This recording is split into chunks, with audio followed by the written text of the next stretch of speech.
Guys, today we're doing a Carolina style pulled pork butt. We're gonna make a Carolina red sauce and baste her low and slow for hours.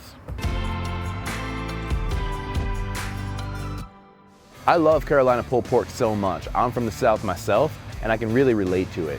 Just sitting there basting it over and over and over for hours and hours, letting it ride, not wrapping it, nothing. And it takes so much longer because as you're adding that liquid sauce to it, it's acting like sweat. And it's just cooling it off and then warming up and cooling off and warming up. So your typical pork butt that you can get done in 8 hours sometimes, 10 hours, this one is gonna take 15 hours, 16 hours, but it's gonna be so much more worth it. And the bark isn't gonna come out like that spicy style hard Texas bark.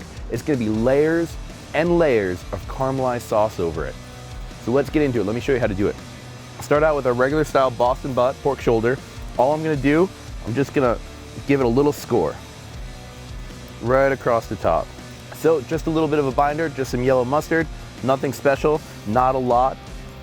You don't need a lot, just enough to get that spice to stick to it. Add my spice rub, which is about 1 part salt, 2 parts pepper, a little bit of garlic powder, a little bit of paprika. Nothing special, poor man's spice rub. We're building layers here. So the first layer is after about an hour or so of cooking, you're gonna have the bark on there, just like a traditional kind of pork butt that you're cooking. After that, what we're gonna do is we're gonna get into basting it and mopping it over and over and over. So you're gonna build layer upon layer of that barbecue sauce on top. That's it. Throw it on the grill, and we'll make the sauce. This is my version of Carolina pulled pork, because no matter where you're from, down the same block on the same street, every single person's gonna have a different way of doing it. So before you yell at me in the comments, we're gonna start out with a red onion. I'm just gonna give it a rough dice because at the end of this recipe, I'm just gonna stick blend everything because I love stick blending stuff. It's a lot of fun. Some garlic cloves.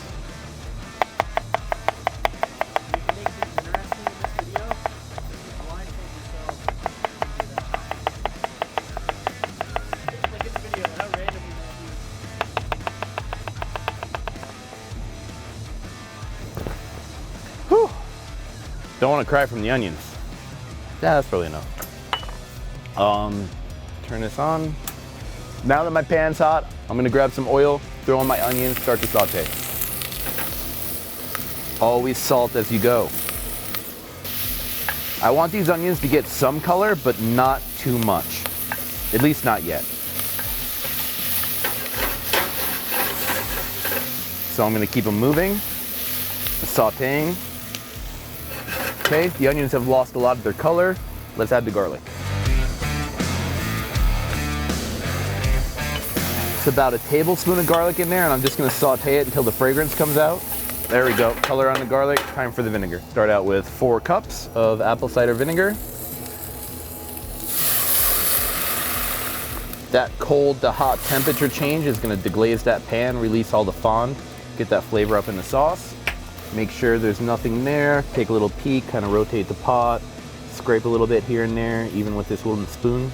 It should come right off into that sauce. About 2 tablespoons of salt, kosher salt, 1/3 of a cup of Worcestershire sauce. If you're in the kitchen business, you can just say Worcestershire sauce. Everybody knows what you're talking about. 1/2 cup of brown sugar, a cup of ketchup. Man, guys, I always use Heinz because that tastes the best. You use whatever you want. 2 tablespoons Frank's Red Hot. If you don't like Frank's, you can change it up if you want, but I like how this flavor pairs with this sauce. Black pepper, about a teaspoon. 2 tablespoons of our yellow mustard. Now that everything's in there and mingling, we're gonna let it come up, get it a little rolling boil. Do that for about 4 or 5 minutes. Then we'll stick blend it and pull it off and let it cool. That's all you have to do. All right, let's make some coleslaw. So I have here just some shredded cabbage and carrots that I got in the bag. If you want to buy it, shred it yourself, it's totally fine.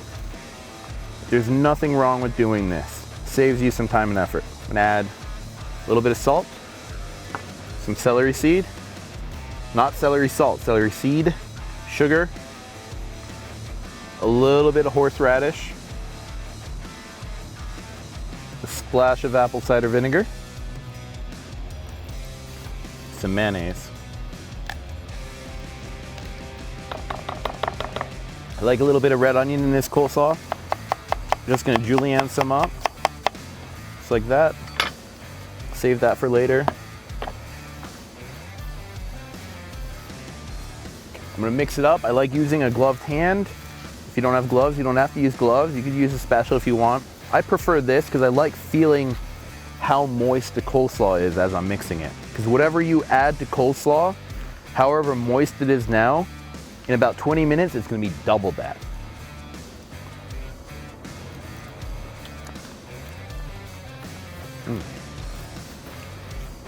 That's good. So when I first start this pork, I throw it in, 225. I keep it at 225 the entire time. I don't raise the temperature, I don't lower it. After it gets a bark on it, maybe about 2 hours in, 3 hours in, I start basting it. And I baste it every 45 minutes to an hour and 15 minutes on the dot until it's done.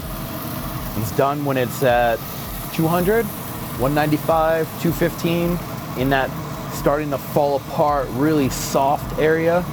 And it's gonna take a long time because you're not wrapping it, you're basting it. And every time you baste it, it's gonna lower the temperature of that pork. It's gonna make it go through that stall so much longer, but it's gonna turn into caramelized goodness.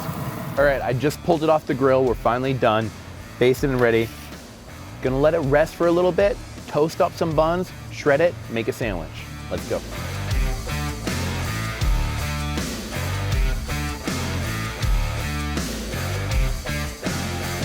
All right guys, here's the kicker. Once it's done, take some of that sauce, right back in. There you go. Take a handful, throw it on your bun, grab some of that slaw, right on top. Let's get it.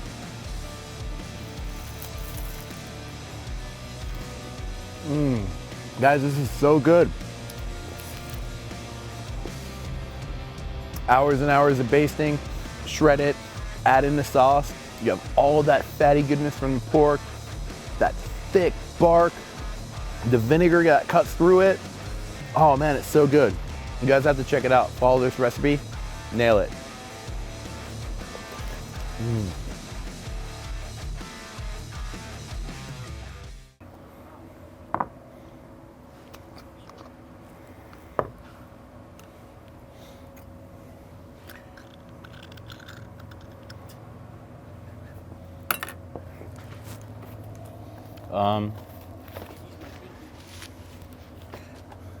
That's a good idea. This is like the funny stuff that I wish I could catch, like me trying to like do dumb stuff like this and get it out.